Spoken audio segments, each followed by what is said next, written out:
Well, welcome everybody to another episode of the Spine and Rehab Specialists podcast. I believe this is number 31. So with me today, I have Yvette Lugo, and she is with the Area Agency on Aging. Welcome, Yvette. Thank you. How are you doing today? Very good. Good. It's towards the end of the week, but we're excited about our event. Oh, awesome. So you're here to talk a little bit about the Aging to Perfection Expo, right? Yes. So that's coming up in August 23rd. So let's talk first a little bit about the Area Agency on Aging. What is it exactly, and what do you guys do? Because I think a lot of our listeners may have heard of it, but don't have a clue what you guys do. Sure. As most people don't. I think exactly, I've right? heard it said we're kind of our best kept secret. Yeah. Area Agencies on Aging are actually founded out of the Older Americans Act. Now, that's the act that created Medicare and Social Security. Okay. So that act created social service organizations to help support the needs of older adults. Okay. The definition of older adults for us would be persons 60 years of age and older. And so we are found all across the United States. Here in Texas, we're one of 28 agencies that are assigned certain service regions. So we actually serve a 6-county region. We're headquartered here in El Paso County, but we reach all the way out to Brewster County, Presidio County. So if people are familiar with Alpine, Marfa, Presidio, these parts of our West Texas area, that's our region. So that's that we serve. Pretty big region, really. Very large. It's over 25,000 square miles of land mass that we serve. Population-wise, obviously, there are more older adults located here in El Paso County, but there are older adults in the rest of the region. Unfortunately, we find most of those older adults are basically aging in place. All the young people have left, have kind of moved into the bigger cities, if you will. So we really have a large task of being able to make sure we support them. And our focus, goal, mission is to help older adults remain in the community for as long as possible. Okay. All right. So what kind of services do you guys offer? Both types. We have staff. We have a staff of 16 right Okay. now. So our funding provides to have staff members provide direct service in the sense of basic information referral, case management services to help connect older adults to certain resources, including ours, benefits counselors who look at nothing but benefits. So Medicare, Medicaid, Social Security, food stamps, anything that would be a benefit, if we can get that in place and the right benefits to, again, help support your independence and ability to remain in community. Yeah, because I think a lot of times, people in general, but definitely the elderly don't really know what they qualify for, Exactly. how to get it. And a lot of times they need help because they're on a fixed income.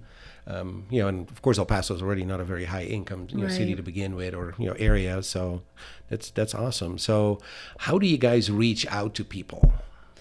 It's kind of a double-edged sword. We don't advertise much. This event that we'll speak of is really kind of our entree into people learning who we are. If we were to advertise, though, purposefully, I think we would not be able to meet the need. As it is our funding, as I was saying, for staff, we have to employ staff to provide direct services.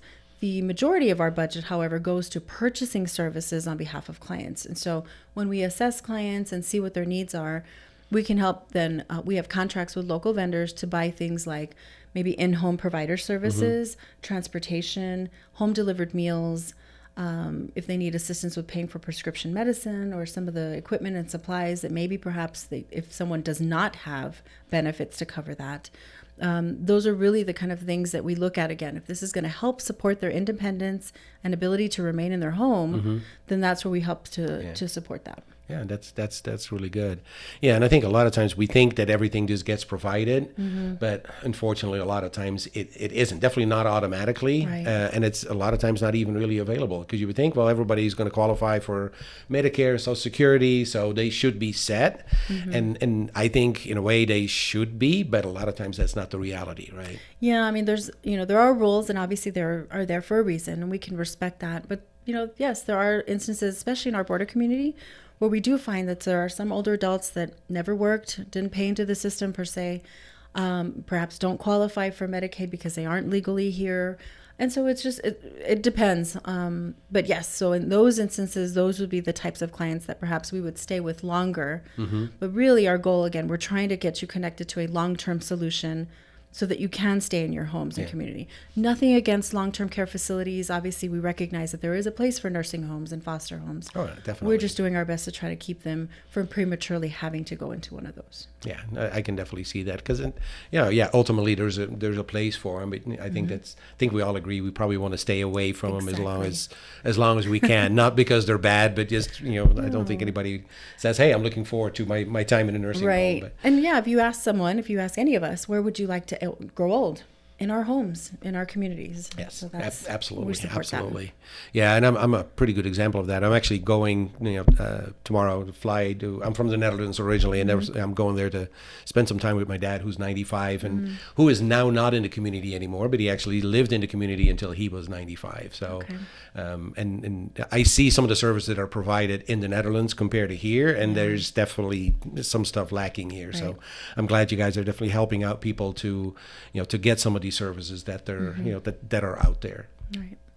So, all right. So let's talk a little bit about the expo. How many years in a row have you guys done this now? This is our 22nd year of putting this on. We lost a couple of years because of COVID. Okay. But this is something we've been doing for the last 21 years. This will be our 22nd this year's event. Yeah. And we really see this as a way to bring every resource that's available for older adults, family caregivers, adult children caring for aging parents, under one roof in one location. We believe that if everyone is in one place, then that creates better access. You can walk around and meet, talk to people, learn about what's available, and perhaps learn of organizations that you've never heard of before. Yeah, definitely. So it's at the convention center. Yes. Has it been at the convention center every time? Yes, it's always been at the convention center. Because I know we've been involved in a number of years, but definitely not. This is not our 22nd year with you guys. So, and I know we've always gone to the convention center. So you get a large hall, and there's a lot of services available, right? Right. I mean, everything from basic information, health screenings. This year we will be providing COVID shots and boosters. Centro San Vicente Clinic will be providing that for us. Flu shots, unfortunately, are not available this year, which we normally try to have. My understanding is that vaccine is not available until mid-September. Ooh, that's so we're just missing it. Yeah. Yes. So how many total booths do you have? How many vendors? I guess we'll call them vendors, but how many total do you have? We usually average about 70. Okay. Between 70 and 80 is usually our target. I find that once advertising starts, we get a lot more people coming to participate and want to be a part of the event. But that's typically our average. Attendance is anywhere between 12 to 1,500. Okay. So it's a well attended. We always want for more people to come out and join us, but it seems like there's more than 1,200 or 1,500 definitely, but maybe people just hang out there for quite a while. Right. So who should go to this? I mean, obviously it's geared towards the senior citizens, but first of all, I don't think you guys check IDs at the door, so I think anybody can go in. But who should go in besides just the seniors looking for assistance? We really want basically everyone, especially our family caregivers. We know that sometimes caring for someone, it's not an easy task, but there are resources and services to support what they're doing. Also adult children caring for aging parents who may not consider themselves a caregiver. You're just the daughter, just the son, but sometimes you need help or you're interested in finding additional support. These resources are available, and sometimes people just don't know where to go or just need to be pointed in the right direction. One of my favorite stories was a gentleman who came in on his lunch hour, said he was caring for his mom, and said, I just need to understand what's available because I can't do this by myself anymore. Yeah. So we literally took him to some of the, kind of try to understand his situation, understand what mom needed, and took him around to all of the booths that we thought these perhaps could be good resources for you. He left, he said, I feel so good about what I've done, learned, much more relieved knowing that I've made appointments, I've set up assessments and interviews for me, for mom, and so I think we're going to be set. And so that's always been such a touching story to me to think this is exactly the kind of person that needs to come and attend. Yeah, definitely. Because I think it is hard to take care of an aging parent, and a lot of times where do you get the information, right? I mean, you may rely on your doctor's office, but your doctor's office is only going to know a little bit about their specialty. You go to an orthopedic surgeon, they may know a little bit in the orthopedic surgery arena, but they're not going to know about caregivers or anything like that. Right. So I think definitely having those resources all in one place, is awesome. Right. The other piece to it is we think it's important to provide education. So there are actually educational sessions happening simultaneously. You know, you can choose to walk around. We've got them scheduled. And so this year's topics will have the Alzheimer's Association talking about the 10 warning signs of Alzheimer's disease. I think sometimes we think you forget your keys and think, oh my gosh, I've got Alzheimer's, but not necessarily. So it's important to understand that. We also have our county attorney's office coming to talk about the transfer on death deed. And this was something that our legislature, in Texas enabled in 2015 for people who don't necessarily have estates to speak of to have to go in and create a will. Most people, a simple home, maybe a car or two, bank account. This in particular, transfer on death deed is for a home and allows you to then name who you'd like to transfer it to, and then that happens upon your passing. So it avoids having to probate a will. It avoids having to pay some of those costly expenses when someone dies to take care of that. And then finally, our FBI El Paso office will be talking about the most frequent scams that affect older adults.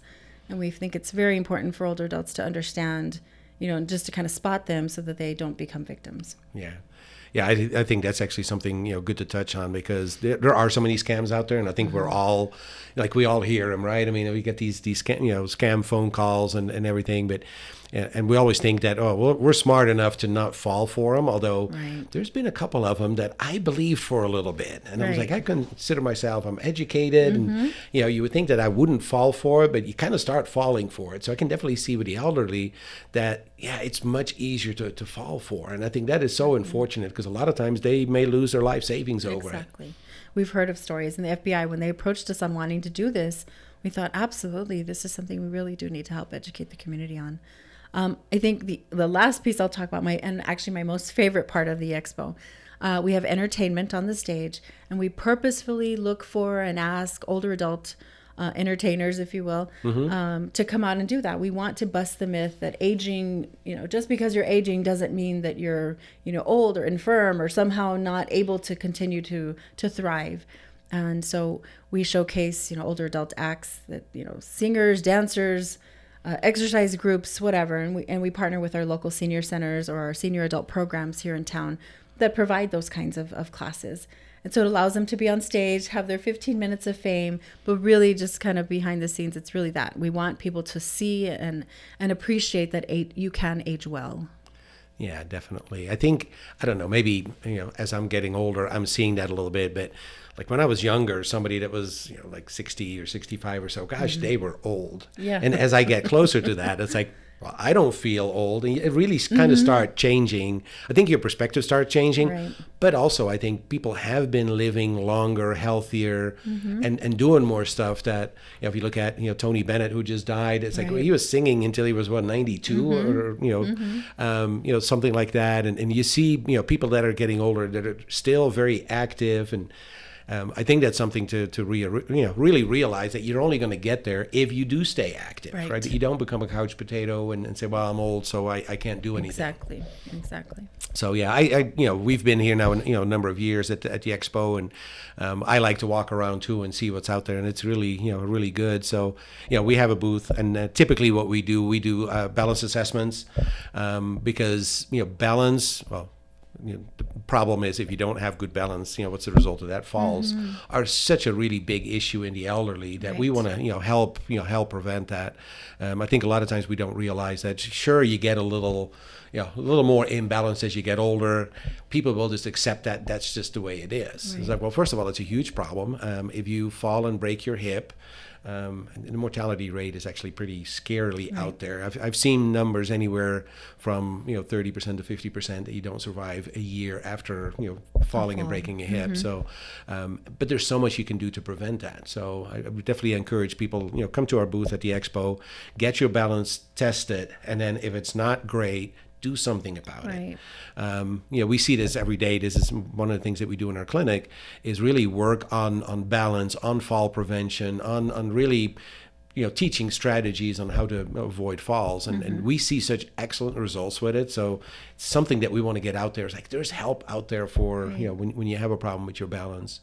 No, that's wonderful. I think anything we can do, again, to do our part to age better That's absolutely a help, because there isn't enough money to go around to help every older person, or think about, oh, I'll just wait and they'll find some agency to help me. We really have to do our own part to make sure that we're aging better. Yep. I think people have to be proactive and look for things, because there is a lot of help out there. Yeah, you kind of have to look for it. I think El Pasoans aren't known to be very proactive in looking for stuff. Right. I always think, when people say, well, there's nothing to do in El Paso, and I'm like, are you kidding me? There's a lot to do, but right. Yeah, you do need to look for it. You need to go for it. And I think this is one of those perfect examples. I was like, well, this is an awesome event. We need more people to come there and just look for all the services that are available. And a lot of times they are actually free. Right. I mean, it's, for the people that are covered with insurance, for instance, physical therapy, tends to be free or close to it. But I think a lot of the services that are out there are, free or at a nominal charge. Right. I think that's the benefit of understanding your benefits too. Yep. I think sometimes we'll see that people don't realize, I didn't know that was covered. Yep. And finding out and actually looking for those things, like you said, that an informed person, I think, is a better person. Yep. And that just helps you, with the planning process. Even if that, I think sometimes too, I think here locally, obviously culture plays a role, but even planning for end of life, that's a huge issue. I had that problem with my grandmother. I could never convince her to sign advance directives and tell us what she wanted, because she thought, y'all want me to die. No, we want to know what to expect so that we are prepared and can do and honor your wishes.